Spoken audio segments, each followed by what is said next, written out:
Talk a little bit right now with some experts. Democratic strategist Jeff Lederer is on Skype. You see him down below. Jason Killian Meath, GOP strategist, up on top. Jason, did I get that right? You sure did. Thanks. All right. Let's start with this. We have these two names floating around for the Supreme Court. Any surprise there, or do we think the president might go for a choice that nobody's talked about? Well, you never know. It's Donald Trump, and you know, there could be a head fake going on here with these two. However, I do hear many conservatives, many conservative groups confirming that it's Gorsuch, and I think that's because they really want him to be the nominee, and he very well could be the appointment that Donald Trump seeks. There's a lot of good reasons for both of these picks. Chief among them, really, I mean, just start at the very beginning, is their age. They're some of the youngest ones put up for the court in quite some time, and that means that they will be there for many, many years to come, many decades to come, and that certainly excites conservatives. Hey, Jeff, let me let you jump in there and comment. What do you think about these two? I think one thing we can all agree on is that bipartisan cooperation is out the door with this administration, with this Congress, and with these participants. And that may not lead to a Supreme Court pick that we all agree on, but it's certainly not going to solve the problem of bipartisan government that the American voters should expect. Well, let's talk about that, because it kind of works both ways here, because, you know, we have some Democrats, Jeff Merkley of Oregon, threatening that they're going to either filibuster or try to block the Supreme Court nominee of President Trump, just like the Republicans said they weren't going to President Obama's. But then again, today you have the Democrats.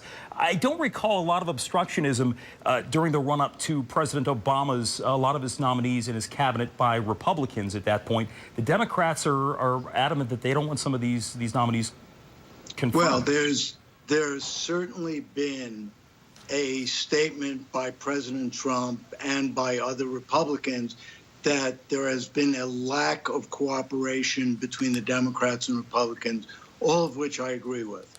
And that is continuing dramatically in the first 10 days of the Trump presidency. Jason? No, that's absolutely false. Look, you can't even say that with a straight face. What's going on here? The Democrats are acting like a purple-faced toddler flailing his arms. I've never seen anything quite like this.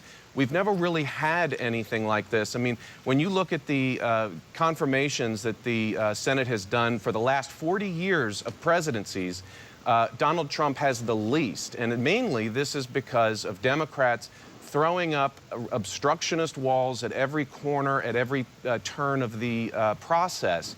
And it's certainly not for a lack of Donald Trump trying to pass initiatives, put people up for nominations. The acting Attorney General, Kathy Yates, went through exactly what she deserved. Career with Richard Nixon as president.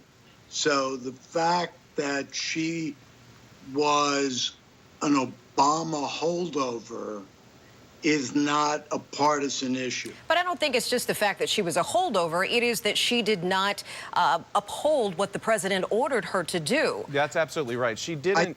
There was nothing. She did not have any legal basis for her resistance to President Trump's executive order. Gentlemen, we can't hear you when you're both talking at the same time.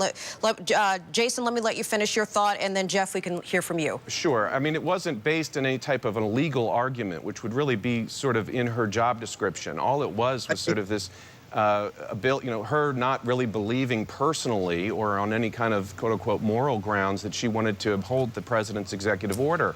In any position, in any other situation, that would be grounds for firing, and that's exactly what justly happened. Jeff, we'll let you have the final word here. Go ahead.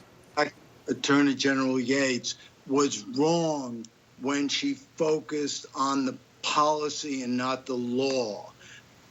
But it's an understandable human error of judgment. The quick rollout by the Trump administration is also a human frailty. And until we get to the point where we're all willing to give each other the benefit of the doubt, we're not going to solve the people's problems. Gotcha. All right, we'll leave it at that. Jeff Lederer and Jason Killian Meath, thank you both for joining us tonight. Good discussion there. My pleasure. Thank you.